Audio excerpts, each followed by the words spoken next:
They stole from her garden for 6 months straight. She let them think she'd given up until the poison ivy started working. Julia woke up at 5 a.m. to the sound of rustling. Grabbing her phone, she checked the security camera. There they were again, the Petersons from down the street, filling bags with her rare heirloom vegetables, not just taking a few, stripping entire plants bare. At 41, Julia owned the most enviable garden in Oak Ridge. Not from inheritance, not from hiring professionals. She'd created it herself after losing her husband, channeling grief into soil and seeds, working 16-hour days on weekends, importing specialty varieties from across the world. The thefts began last spring. Julia noticed her prized Japanese tomatoes disappearing, then her rare peppers, then her medicinal herbs. Footprints showed multiple trespassers. Maybe it's animals, her friend suggested. Animals don't wear Nike shoes. Animals don't leave garden shears behind. Julia installed a fence, then cameras, then motion lights. Nothing worked. The entitlement just grew. One evening, she confronted Lisa, the neighbor who'd been caught on camera repeatedly stealing her plants. "It's just vegetables," Lisa laughed, actually rolling her eyes. "Don't be dramatic." "I spent 3 years cultivating these varieties," Julia said, trembling. "Some are irreplaceable." "Well, maybe don't plant them where everyone can see them," Lisa replied, walking away. "Besides, you have too much for one person anyway." 2 days later, Julia saw Lisa selling exotic organic produce at the weekend market. Her produce at $15 per pound. Julia called the police. They came, took notes, left. Civil dispute, so they said. The final straw came when Julia discovered someone had dug up an entire patch of her rare Himalayan rhubarb, plants that had taken 3 years to mature and cost $200 each to import. That same day, she attended a neighborhood barbecue and froze in shock. There on the table, her stolen rhubarb, made into pies, people raving about the amazing flavor. Lisa stood nearby, accepting compliments. "My secret family recipe," she winked. Something inside Julia broke, really broke. These people thought they could just take what wasn't theirs, profit from her years of work and $1,000 investments. Fine. She'd let them think they'd won, let them get comfortable, let them keep stealing. But Julia had a plan brewing, a plan that would make sure none of these entitled thieves would ever step foot in her garden again. That night, Julia pulled out her botany textbooks from college, the ones most gardeners never read, the chapters on toxic and irritant plants. Her hands were steady now, rage crystallized into cold determination. Time to replant, time to teach a permanent lesson about taking what isn't yours. Julia's first stop, her sister's farm 2 counties over. Emily was a botanical researcher specializing in defensive plants. "You're sure about this?" Emily asked, loading trays of seedlings into Julia's car. "These aren't just irritants. These are military grade." Julia nodded. "They've left me no choice." That weekend, Julia worked through the night. She removed her most valuable plants, relocating them to a greenhouse she built in her basement. In their place, she planted Emily's special varieties, all perfectly legal, all devastatingly effective. Urushiol-enhanced poison ivy that caused reactions lasting weeks, not days. Giant hogweed that made skin hypersensitive to sunlight for months.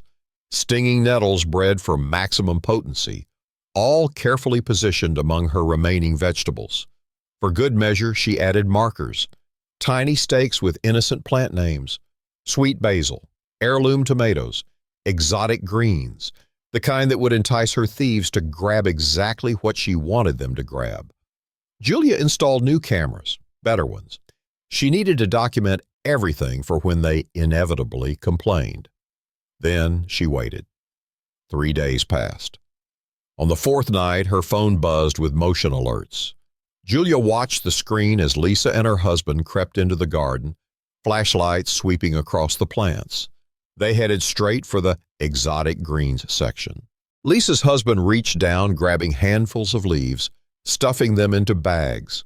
Lisa moved to the rare herbs patch, running her bare hands through the plants, selecting the biggest leaves. Julia smiled in the darkness of her bedroom. 12 hours.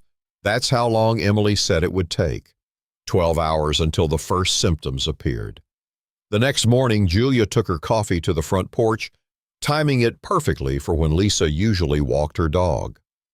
Right on schedule, Lisa appeared, wearing long sleeves and gloves despite the summer heat. Her husband was noticeably absent. 2 days later, Julia overheard conversations at the grocery store. "Did you hear about the Petersons? Both in the emergency room, some kind of allergic reaction. Lisa's face is covered in blisters. She can't go outside at all. Something about sun sensitivity. Their kid, too. Whole family's affected." The farmer's market that weekend was missing Lisa's exotic organic produce stand. Instead, rumors circulated about the strange illness affecting several families in the neighborhood. Julia's doorbell rang that evening. It was Tim, another neighbor who'd been stealing from her. His arms were covered in angry red welts.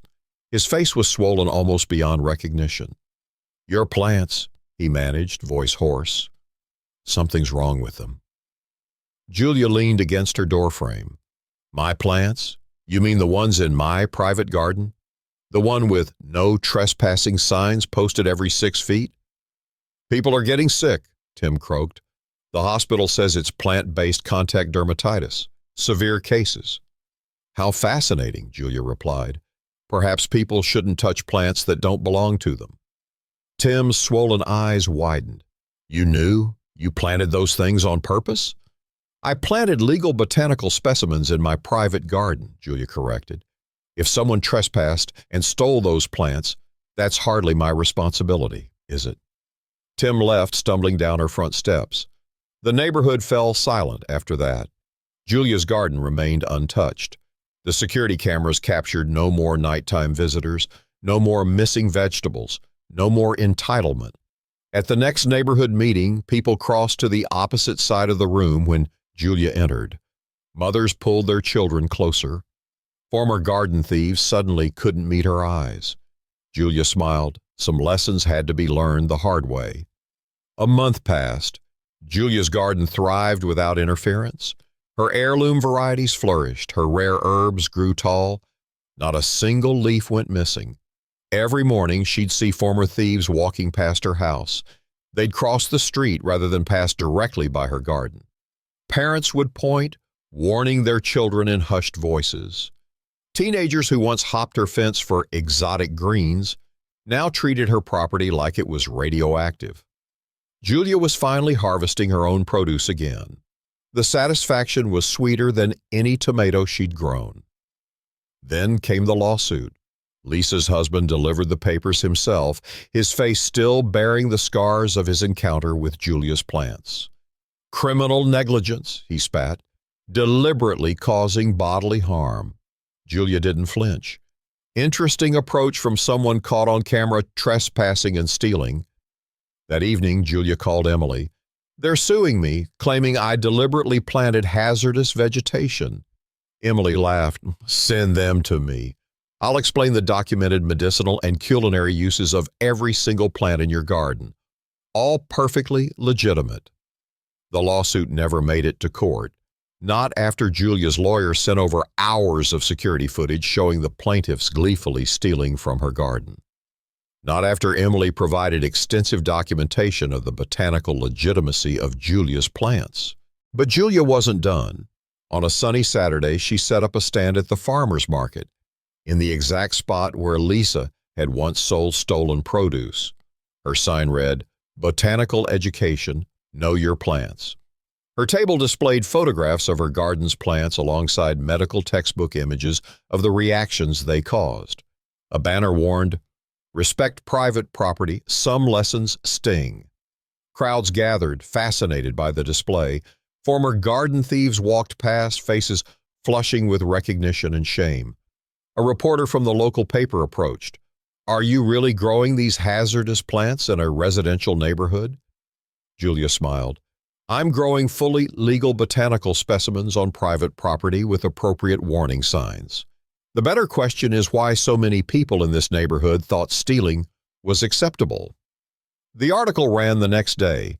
Garden thief epidemic ends after painful lesson in property rights. Overnight, Julia became a local legend. People who'd never had their gardens stolen hailed her as a hero. Those who had suffered similar thefts asked for cuttings from her special collection. The final victory came when the neighborhood association called a meeting to discuss garden security. They asked Julia to speak. She stood before the crowd, many still bearing the fading marks of their botanical education. The solution to theft isn't better locks, she told them. It's better neighbors. Today, Julia's garden remains the most beautiful in Oak Ridge. Not a single vegetable goes missing. No footprints appear in her soil. No one helps themselves to what isn't theirs. Because that's the thing about entitled people. They don't learn from kindness.